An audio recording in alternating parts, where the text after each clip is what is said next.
नमस्कार, heart talk Bharat में आपका बहुत बहुत स्वागत है। मैं हूं दिवाकर विक्रम सिंह। लोकतंत्र के महापर्व का पहला चरण शुरू हो गया है और कन्याकुमारी से लेकर के उत्तर प्रदेश तक इस समय लोकतंत्र के इस महापर्व में आहुति डाल रहे हैं भारत के नागरिक।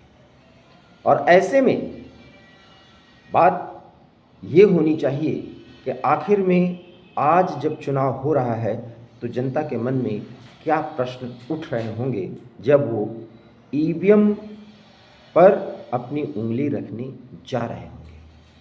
और यही तो लोकतंत्र की वो कसौटी है जिसमें जनता के मन में क्या कुछ चल रहा होता है और क्या कुछ चल रहा होने के बाद वो क्या निश्चय किया हुआ होता है और निश्चय के बाद अंततः जैसे ही वो मतदान केंद्र पहुंचता है एक मनस तैयार होता है और उसके बाद उसकी उंगली ईवीएम के पास पहुंचते ही वहां पहुंच जाती है उस चुनाव चिन्ह पर जहां उसका विश्वास होता है। आप अक्सर देखते होंगे मैं विश्वास शब्द का बहुत प्रयोग करता हूं और ये कहता हूं कि भारत में लोकतंत्र मजबूत है तो सिर्फ उस नेता के प्रति या उसके नीतियों के प्रति जिस पार्टी से वो संबद्ध है और जिसकी बदौलत वो देश के लोगों के हित और उसके विकास के लिए काम करता है। आज जब लोकतंत्र के इस महापर्व का पहला चरण हो रहा है, हुआ नहीं, अभी पूरा नहीं हुआ है क्योंकि हम मतदान के 2 घंटे बाद ये वीडियो बना रहे हैं, तो कन्याकुमारी से लेकर के और उत्तराखंड तक जो लोगों में उत्साह है वो अपने आप में बताता है कि लोकतंत्र के प्रति आस्था है। और इस बार ये चुनाव अपने आप में क्यों अलग है, एक बार हमको पूरा रिव्यू तो करना चाहिए। सवाल ये है कि अक्सर जब चुनाव होता है तो कोई भी राजनीतिक पार्टी या प्रधानमंत्री जो उस समय सत्ता में रह रहा होता है, कुर्सी पर हो रहा होता है, वो 5 साल के अपने कामों के आधार पर वोट मांगता रहा है। ये पिछले 75 साल का इतिहास रहा है। लेकिन चूंकि मोदी सरकार पिछले 10 सालों से सत्ता में रही है तो 10 साल के ट्रैक रिकॉर्ड के आधार पर मोदी ने जो जनता से वायदा किया वो पूरा किया और आगे उसमें क्या कुछ करने जा रहे हैं इसकी बात उन्होंने इन चुनावी रैलियों में नहीं किया। और अभी तो 1 जून तक चुनाव होने हैं, बल्कि पिछले 6 महीने, वैसे तो साल भर से कर रहे हैं प्रधानमंत्री नरेंद्र मोदी, लेकिन पिछले 6 महीनों में उन्होंने यहाँ तक प्रेडिक्शन किया कि जनता का मूड इस बार क्या है और जनता कितनी सीट उनकी पार्टी अर्थात भारतीय जनता पार्टी को देने जा रही है और कितनी सीट एनडीए को देने जा रही है। तो मतलब और मायने साफ है कि इतना बड़ा कॉन्फिडेंस कि जब नेता सदन के रूप में वो अंतिम लोकसभा के अंतिम सत्र के दौरान जब वो धन्यवाद प्रस्ताव दे रहे थे और सत्रावसान हो रहा था, तब उन्होंने ये बात कही थी कि 400 भारतीय जनता पार्टी तो नहीं लेकिन 370 भारतीय जनता पार्टी पार करेगी और एनडीए 400 पार होगी।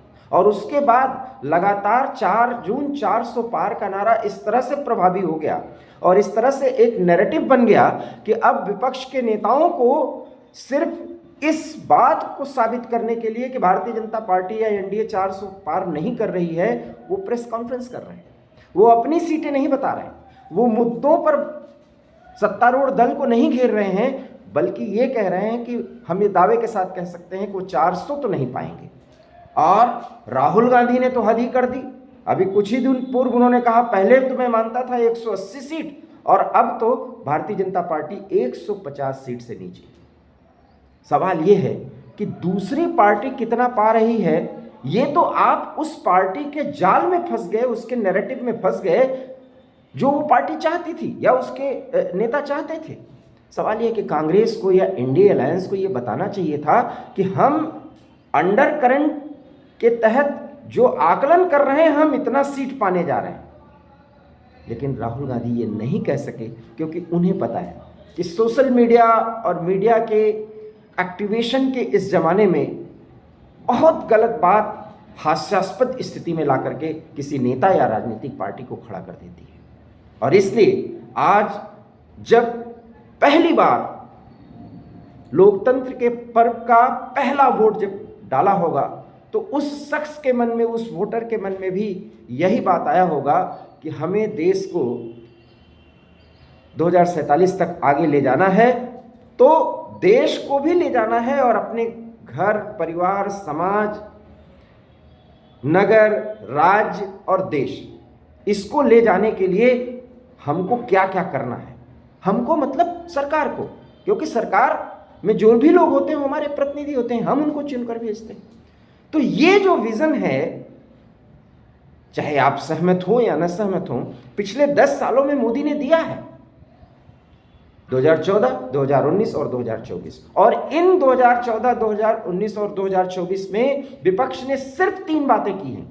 ये सरकार देश को तोड़ने जा रही है, ये सरकार संविधान बदलने जा रही है, इस देश में गरीबी और भुखमरी इस कदर है कि ये देश टूट सकता है।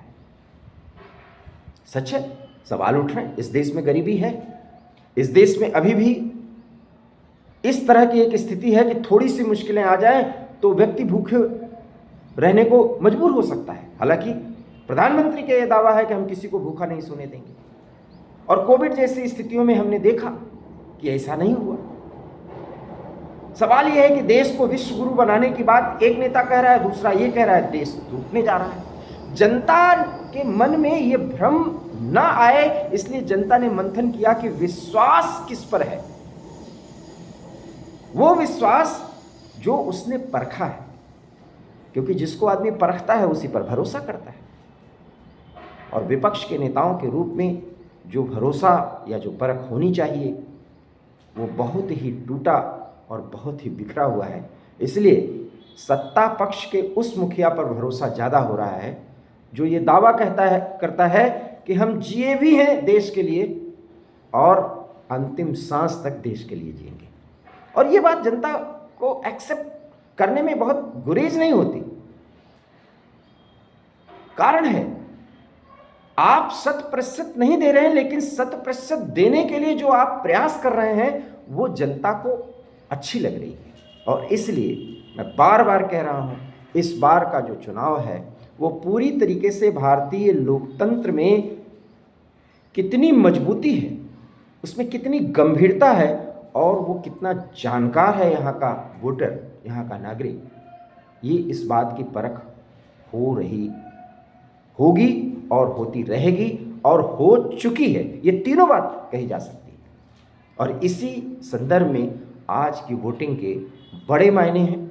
अभी तक जो खबर आ रही है कि तमिलनाडु में भी बम्पर मतदान हो रहा है और कतारें लगी हुई हैं।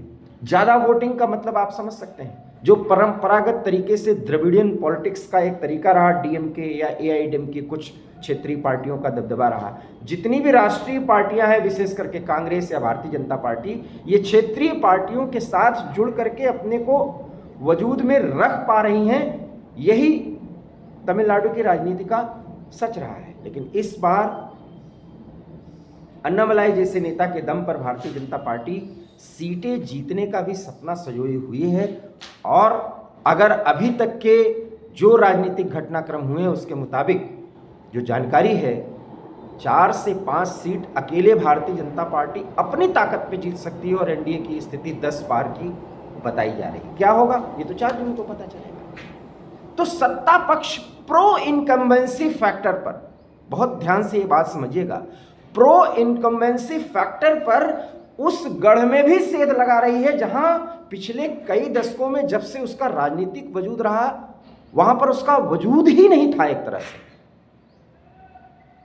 तो आप इसी से अंदाजा लगा सकते हैं कि प्रधानमंत्री को अपने वोटर्स पर भरोसा है, अपने काम पर भरोसा है। अब बात विपक्ष की जरूर होनी चाहिए।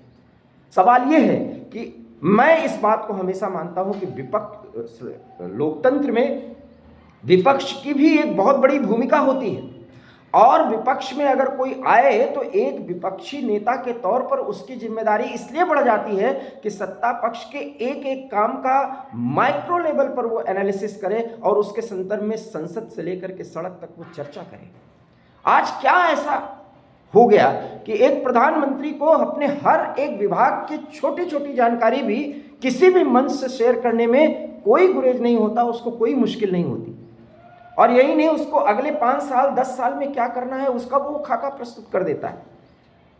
लेकिन विपक्ष के पास वही घिसा पिटा कुछ ऐसा मुद्दा जिसको वो सिद्ध भी नहीं कर पाते, और यही वो विश्वास का संकट पैदा होता है। और इसीलिए लोकतंत्र के इस महापर्व का ये पहला पड़ाव निश्चित रूप से बहुत ही डिसाइसिव होने जा रहा है, निर्णायक होने जा रहा है, जहां विश्वास वर्सेस विश्वास के ऊपर संकट, ये लड़ाई है। और निश्चित रूप से विश्वास की विजय तो होती हुई दिख रही है, कोई माने या ना माने 4 जून को ये पता चल जाएगा। रही बात 4 जून 400 पार के नारे की, तो ये नारा अपने आप में इसलिए सफल हो जाएगा कि आज भारतीय जनता पार्टी या एनडीए से विरोध रखने वाले, और लोकतंत्र में विरोध होना स्वाभाविक है, वो ये कहते हैं ऐसा हो ही नहीं सकता। विपक्षी पार्टियां ये कह रही हैं कि हम 400 तो नहीं लेने देंगे, और यही वो नैरेटिव और यही वो माइंडसेट मोदी ने क्रिएट कर दिया है, जिसके जाल में उलझकर विपक्ष अपने रहे सही दमखम को भी पूरी तरीके से खो चुकी है। एक बेदम विपक्ष एक ऐसी लड़ाई लड़ रहा है जहां कोई समानता है ही नहीं, और इस लड़ाई में अब तो सवाल यही है कि क्या सचमुच भारतीय जनता पार्टी 370 के आंकड़े को पार करेगी, या उस आंकड़े तक पहुंचेगी, या 370 प्राप्त करेगी। अगर यही चर्चा का विषय है तो आप सोच सकते हैं पिछले 10 सालों में इस विपक्ष ने अपने आप को कितना कमज़ोर बना दिया। हार्ट अटैक भारत में फिलहाल इतना ही। हम समय समय पर आपको चुनाव से जुड़ी जानकारी देते रहेंगे। हमारा ये वीडियो आपको अच्छा लगा हो तो प्लीज़ इसे लाइक करिए, प्लीज़ इसे शेयर करिए, और हमारे चैनल हार्ट अटैक भारत को सब्सक्राइब करिए। बहुत बहुत धन्यवाद। नमस्कार।